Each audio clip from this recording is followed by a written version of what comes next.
Hi friends, இந்த உலகத்தில் வசியம் அப்படின்ற வார்த்தையை பிடிக்காதவங்களே இருக்க முடியாது. அதே மாதிரி மற்றவங்கள வசியம் பண்ணணும்னு சொல்லி விரும்பாதவங்களே இருக்க முடியாது. பார்க்குறதுக்கு ரொம்ப அழகாக இருப்பாங்க. அவங்க அழகு நம்மளை அப்படியே வசீகரிக்கும். அவங்க கூட போய் பேசி பழகணும் அப்படின்னா அவங்களோட பேச்சு, அவங்க பயன்படுத்துகிற சொற்கள், அவங்களோட நடவடிக்கை அவங்க கூட பேசி ஆரம்பித்த ஒரு சில நிமிஷத்துலேயே அந்த அழகை காணாமல் போக வச்சிரும். ஆனால் பார்க்குறதுக்கு ரொம்ப சாதாரணமாக இருப்பாங்க. ஆனால் அவங்க கூட பேசி பழகணும் அப்படின்னா அவங்களோட அணுகுமுறை, அவங்களோட நடவடிக்கை அவங்கள அடுத்து நம்ம எப்போ பார்த்தாலுமே அவங்கக்கிட்ட நாமளே வெளியே போய் ரொம்ப ஆசையாக பேசுவோம். இன்னும் கொஞ்சம் அதிகமான நேரம் இவங்க கூட நேரம் செலவு செஞ்சோம் அப்படின்னா கொஞ்சம் நல்லா இருக்குமேன்னு சொல்லி நினைக்க தோணும். இந்த மாதிரி நீங்களும் வேறு யார் கூட பேசி பழகினாலும் அவங்க உங்கள் கூட ரொம்ப சந்தோஷமாக பேசணும், மனசை விட்டு பேசணும், அவங்களோட மனசில் நீங்கள் ஒரு தனி ஒரு இடம் பிடிக்கணும்னு சொல்லி நீங்கள் விரும்புனீங்கன்னா இதில் சொல்லப்பட்ட சில சைக்காலஜிக்கல் டெக்னிக்ஸ் உங்களுக்கு நிஜமாகவே கை கொடுக்கும். ஸோ இந்த வீடியோ ஃபுல்லாக பாருங்கள். இதில் சொல்லப்பட்ட டெக்னிக்ஸ் கொஞ்சம் பொறுமையாக நீங்கள் பயன்படுத்தினீங்க அப்படின்னா நல்ல பலன் கொடுக்கும். So welcome to tips and talks Tamil.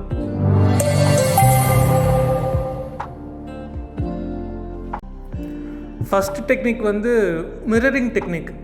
இது ரொம்ப எளிமையானது, அதே நேரத்தில் ஒரு நல்ல ஒரு பலன் கொடுக்கக்கூடிய டெக்னிக். இதை நீங்கள் யார்கிட்ட பயன்படுத்துகிறான்னா முற்றிலும் உங்களுக்கு அறிமுகம் இல்லாத ஒரு நபரை நீங்கள் சந்திக்க நேரும்போது இந்த டெக்னிக் நீங்கள் பயன்படுத்தலாம். பிஸ்னஸில் புதுசாக ஒரு கஸ்டமரை நீங்கள் நேரில் பார்த்து பேசுகிறதுக்கு உங்களுக்கு ஒரு வாய்ப்பு கிடைக்கும் போது இந்த டெக்னிக் நீங்கள் பயன்படுத்தலாம். இந்த டெக்னிக்கை எப்படி பண்ணணும்னு சொல்கிறதுக்கு முன்னாடி இதோட பயன் என்னன்னு நான் ஃபஸ்ட்டு சொல்லிடுறேன். இதை நீங்கள் சரியாக செஞ்சீங்க அப்படின்னா நீங்கள் யார் கூட பேசிக்கிட்டு இருக்கீங்களோ அந்த நபருக்கு உங்கள் மேலே ஒரு நம்பிக்கை ஃபஸ்ட்டு வர ஆரம்பிக்கும். அப்புறம் அவங்களுக்கும் உங்களுக்கும் இடையில ஒரு இணக்கமான உணர்வு வர ஆரம்பிக்கும். கொஞ்சம் கொஞ்சமாக அவங்க உங்ககிட்ட நெருக்கமாவாங்க.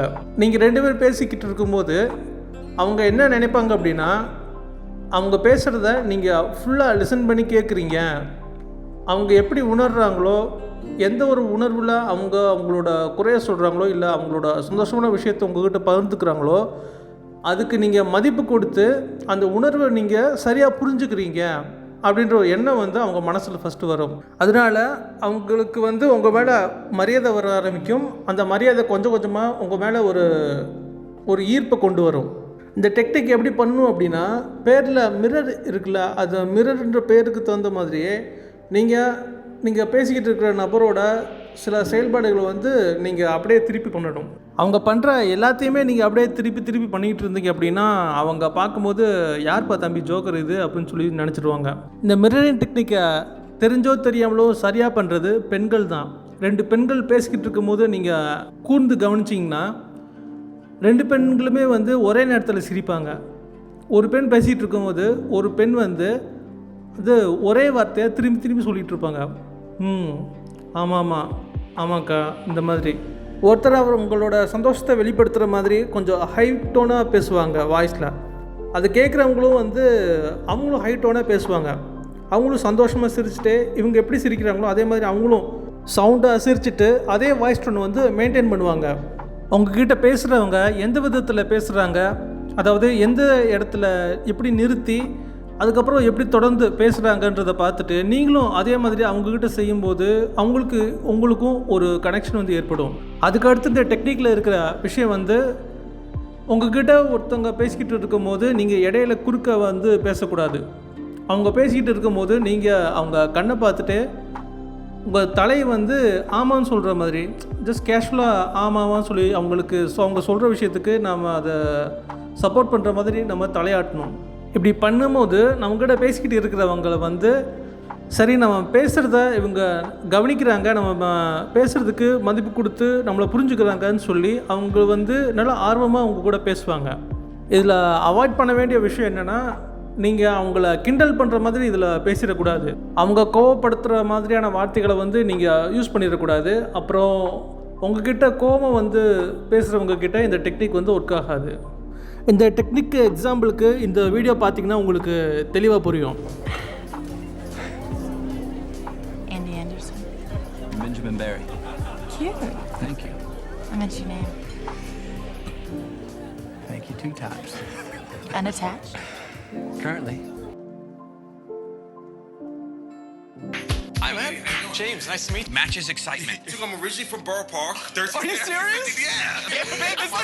Yeah, man, that's awesome, bro. That's awesome. I love that. I can't believe I was going to hit it off with you like that.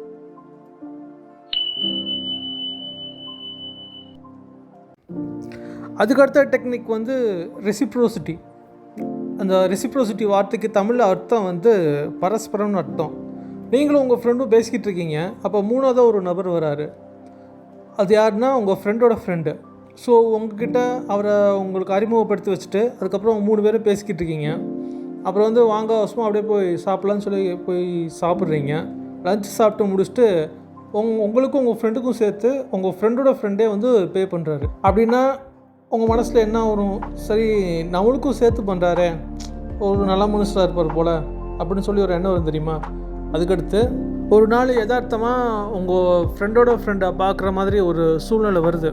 நீங்கள் வேணும்னு பார்க்கல, சும்மா எதாச்சியாக வந்து பார்க்குறீங்கன்னு வச்சுக்கோங்க. அப்புறம் சும்மா முன்னாடி பார்த்த பழக்கத்துக்கு நீங்கள் அவங்க கூட அப்படியே கேஷுவலாக பேசுவீங்க. பேசிட்டு வாங்க சும்மா அப்படியே ஒரு டீ சாப்பிட்லான்னு சொல்லி டீ கடைக்கு கூப்பிட்டு போகிறீங்கன்னா இந்த தடவை நீங்கள் பே பண்ணுவீங்க.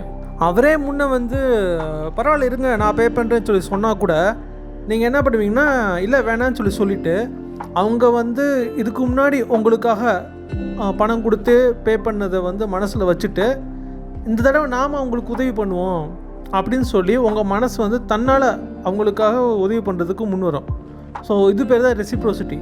இதை நீங்கள் தெரிஞ்சு பண்ணாலும் சரி, இல்லை ஒரு மனிதாபிமானத்துக்கு நீங்கள் பண்ணாலுமே வந்து எதிரில் இருக்கிறவங்க மனசில் உங்களை பற்றின ஒரு நல்ல கருத்து வந்து உண்டாகும். அதுக்கடுத்த டெக்னிக் வந்து listening and remembering. The oxidation factor அப்படின்னு ஒரு புக் இருக்குது. அந்த புக்கில் ஒருத்தர் கண் பார்த்து பேசும்போது மூளையில் ஆக்சிடோசின் சுரக்கும்னு சொல்லியிருக்காங்க. இந்த ஆக்சிடோசின் வந்து ஃபீமேல் ஹார்மோன்னு சொல்லுவாங்க, இன்னொன்று லவ் ஹார்மோன்னு சொல்லுவாங்க. முத்தம் கொடுக்கும்போது, ஒரு காதலோடு அணைச்சிக்கும் போது, ஒருத்தரோட ஸ்பெரிசம் இன்னொருத்தர் மேலே படும்போது இந்த ஆக்சிடோசின் வந்து மூளையில் சுரக்குமா. முக்கியமாக கப்பல் வந்து நெருக்கமாக இருக்கும்போது மூளையில் இந்த ஆக்சிடோசின் தான் சுரக்கும். 2 பேர்த்துக்கு ஒரு இணக்கத்தை உருவாக்குறது வந்து இந்த ஆக்சிடேஷன் தான். ஒருத்தர் வந்து இப்போது உங்கள் கூட பேசும்போது கண்டிப்பாக நீங்கள் அவங்கள கவனிப்பீங்க. அப்படி கவனிக்கும் போது அங்கிட்டு இங்கிட்டு பார்த்துட்டு, இல்லை நீங்கள் ஏதோ ஒரு வேலையை பார்த்துட்டு அவங்க சொல்கிறத கவனிக்கிறத விட அவங்க கண்ணோட கண் பார்த்துட்டு ஃபஸ்ட்டு பாயிண்டில் நம்ம சொன்னும் போது அந்த மிரரிங் டெக்னிக்கில் சொல்கிறபடி நீங்கள் அவங்க சொல்கிறதுக்கு அதுக்கு ஆதரவு கொடுக்குற மாதிரி நீங்களும் பேசுனீங்க அப்படின்னா உங்களுக்கும் அவங்களுக்கும் கண்டிப்பாக நெருக்கம் வந்து அதிகமாகும். டேவிட் ராக்கர்ஃபெல்லர் இவர் வந்து அமெரிக்கன் பேங்கர். இவருக்கு வந்து நிறையா பெரிய பெரிய ஆளுங்களோட தொடர்பு இருந்திருக்கு. ரிலேஷன்ஷிப்பை வளர்த்துக்கிறதுல, தன்னோட நெட்வொர்க்கை வந்து பெருக்கிக்கிறதுல தலைவர் வந்து பயங்கர கெட்டிக்கார ஆளாக இருந்திருக்காரு. இவர் வந்து வேர்ல்டு வார் 2ல் ஆர்மி இன்டெலிஜென்ஸ் ஆஃபீஸராக வந்து ஒர்க் பண்ணியிருக்காரு. அப்போ சொல்லியிருக்காராம், எந்தளவுக்கு என்னோட தொடர்பு வந்து அதிகமாக இருக்கோ, அந்த தொடர்பில் இருக்கிற ஆளுங்க பற்றின நம்பத்தகுந்த தகவல்கள் வந்து என்கிட்ட எவ்வளோ இருக்கோ அந்தளவுக்கு நான் வந்து ரொம்ப ஆக்கப்பூர்வமாகவும் ரொம்ப ஒரு சக்தி வாய்ந்தவனாகவும் இருக்க முடியும் அப்படின்னு சொல்லி இவர் சொல்லியிருக்காரு. இவர் வந்து யார் கூட பேசினாலுமே சரி, அவங்க பற்றின தகவல்கள் வந்து இவர் வந்து ஒரு க்ரீட்டிங் கார்டு மாதிரி ஒரு அட்டையில் வந்து எழுதி வச்சு போகிறாமா.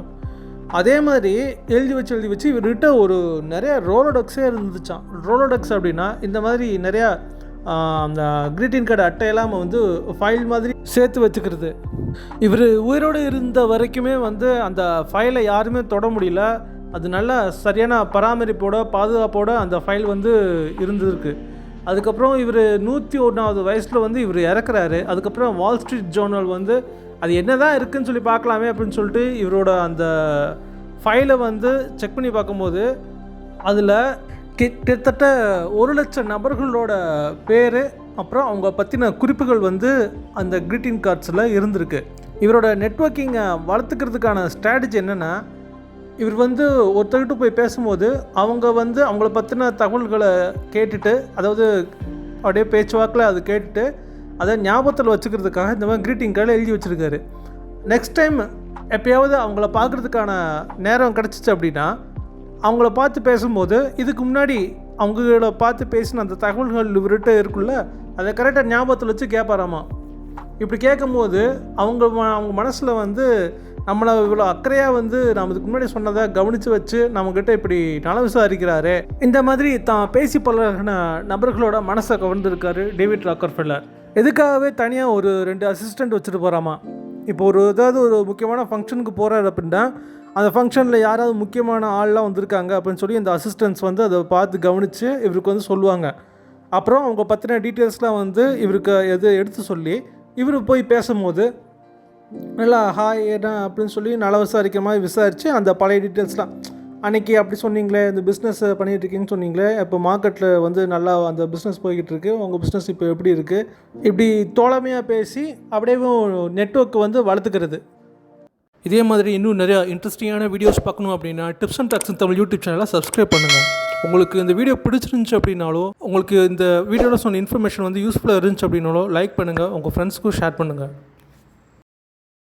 அடுத்தது வந்து ஸ்கேர்சிட்டி டெக்னிக். இது வந்து பிஸ்னஸ்க்கும் பயன்படுத்தலாம், ரிலேஷன்ஷிப்லேயும் இது வந்து பயன்படுத்தலாம். அதாவது மற்றவங்களை இந்த விஷயம் நம்ம கைவிட்டு நழுவி போயிடுமோன்னு நினைக்க வைக்கிறது.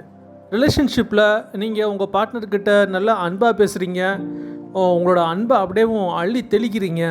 பட் போக போக உங்கள் மேலே அவங்க கொஞ்சம் சலிப்பாக நடந்துக்கிறாங்க, உங்கள்கிட்ட வந்து அந்தளவுக்கு உங்களை கண்டுக்க மாட்டேங்கிறாங்க அப்படின்னா ஒரு 4-5 நாள் அவங்கக்கிட்ட எந்த ஒரு கான்டாக்டும் இல்லாமல், இல்லைனாக்கா முன்ன மாதிரி ரொம்ப க்ளோஸாக பேசாமல் ஹைனா ஹாய் இந்த மாதிரி பேசிகிட்டு இருந்தீங்கன்னா உங்கள் பார்ட்னர் வந்து அவங்க க்ளோஸாக வர ஆரம்பிப்பாங்க. ஏன்னா நீங்கள் அவங்கக்கிட்ட ரொம்ப க்ளோஸாக உங்களோட எல்லா அன்பையுமே வந்து எப்போயுமே கொடுக்க அவங்களுக்கு வந்து ஒரு மாதிரியான சலிப்பு மனநிலை வந்துடும். நீங்கள் வந்து அதெல்லாம் கொடுக்காம கொஞ்சம் அதை கொஞ்சம் தள்ளி வச்சுருந்தீங்க அப்படின்னா, நம்ம மேலே இவ்வளோ நாள் அன்பாக இருந்தாங்க, இப்போ திடீர்னு இப்படி பேசாமல் இருக்காங்களே, அந்த அன்பு மறுபடியும் நமக்கு கிடைக்காம போயிடுமோ அப்படின்ற ஒரு எண்ணம் வந்து அவங்களுக்கு வரும். அப்போ மறுபடியும் அவங்க வந்து உங்களை நோக்கி வர ஆரம்பிப்பாங்க. அதுதான் அந்த ஸ்கேர்சிட்டி டெக்னிக். பிஸ்னஸ் விஷயத்தில் நீங்கள் அந்த ஆன்லைன் ஷாப்பிங்லலாம் பார்த்துருப்பீங்க, லிமிட்டட் ப்ராடக்ட்னு போட்டிருப்பாங்க, offer available only for 2 days அந்த மாதிரிலாம் போட்டிருப்பாங்க. ப்ராடக்ட் நல்லாயிருக்கும், சரி நாம் மிஸ் பண்ணிட்டோம் அப்படின்னா அடுத்து கிடைக்காது போல் அப்படின்னு சொல்லிட்டு நீங்கள் வந்து வாங்குவீங்க பார்த்தீங்களா, ஆர்டர் பண்ணி வாங்குவீங்க. அதுக்கு தான் இந்த ஸ்கேர்சிட்டி டெக்னிக் வந்து யூஸ் பண்ணுவாங்க. அதுக்கடுத்த டெக்னிக் வந்து ஹாலோ எஃபெக்ட். இது வந்து என்னென்னா, உங்களோட வெளிப்புற தோற்றம் இல்லைன்னா நடவடிக்கை பார்த்து உங்கள் மேலே ஒரு ஈர்ப்பு வருது, இல்லைனா உங்கள் மேலே ஒரு வெறுப்பு வருது. ஆள் பாதி ஆடை பாதின்னு சொல்லுவாங்க. ஒருத்தவங்களோட வெளிப்புற தோற்றத்தை பார்த்து நம்ம அவங்கள எடை போடக்கூடாதுன்னு சொல்லுவாங்க. பட் உலகத்தில் பெரும்பாலான மக்கள் வந்து முன்ன பின்ன அறிமுகம் இல்லாத ஒரு நபரை கண்ணால் பார்க்கும்போது அவங்க எப்படி நடந்துக்கிறாங்க அப்படின்ற பொறுத்து தான் அவங்க நல்லவங்களா இல்லை கெட்டவங்களா அப்படின்னு பார்த்து மனசில் தீர்மானம் பண்ணிப்பாங்க. இதுக்கு ரொம்ப சிம்பிளான எக்ஸாம்பிள் ஒன்று சொல்லணுன்னா, துல்லாத மனமும் துள்ளும் படத்தில் ஃபஸ்ட்டு தளபதியை பார்க்குறதுக்கு முன்னாடி சிம்ரன் வந்து அவர் பாடின பாட்டை கேட்டுட்டு அவங்க மேலே தளபதி மேலே ஒரு ஈர்ப்பு வந்திருக்கும். அதுக்கடுத்து ஃபஸ்ட் டைம் தளபதியை பார்க்கும்போது கயிற்றுக்கட்டில் மேலே நடு ரோட்டில் வந்து இருப்பார். அப்புறம் அந்த கட்டிலில் வந்து ஆடு வெட்டின கத்தி ஒன்று இருக்கும். அதை பார்த்துட்டு அந்த நபர் மேலே, அதாவது அந்த கேரக்டர் மேலே ஒரு தப்பான அபிப்பிராயம் வரும். ஒருத்தங்களை நீங்கள் கவர நினைக்கும் போது அவங்க கண்ணு முன்னாடி ரொம்ப கண்ணியமாக அவங்க முகம் சுளிக்காத மாதிரி நீங்கள் நடந்துக்கிட்டீங்க அப்படின்னா அது உங்களுக்கு பெரிய ப்ளஸ்ஸாக இருக்கும். அதுதான் இந்த ஹாலோ எஃபெக்ட். அடுத்த சைக்காலஜி ட்ரிக் வந்து நட்ஜிங்னு சொல்லுவாங்க, நட்ஜ் தியரி. இது எப்படின்னா, இயல்பாக இருக்கிற சூழ்நிலையை வந்து சில மாற்றங்கள் செஞ்சு நிலைமையை வந்து உங்களுக்கு சாதகமாக மாற்றிக்கிறது. இது வந்து தனி ஒரு நபரை நீங்கள் ஈர்க்கிறதுக்கு பயன்படுத்துகிறாலும் சரி, இல்லை ஒரு சூழ்நிலையை வந்து உங்களுக்கு சாதகமாக வசியம் பண்ணுறதுக்கு நீங்கள் பண்ணாலும் சரி. ஆனால் சாமர்த்தியம் நீங்கள் எப்படி பயன்படுத்துகிறீங்களோ அது உங்களோட திறமை. இந்த உலகத்தில் ஒரு ஆளை நிற்கணும்னா எவனுக்கும் பயப்படக்கூடாது. இங்கே எவன் முதல் கோவப்படுறானோ அவன் தான் வீரன். Survival of the fittest.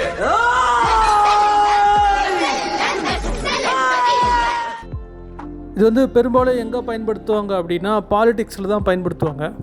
இப்போது நீங்கள் நார்மலாக ஒரு அரசியல் கட்சியில் இருக்கீங்க, நீங்கள் வந்து போய் மேடையில் போய் பேச போகிறீங்க.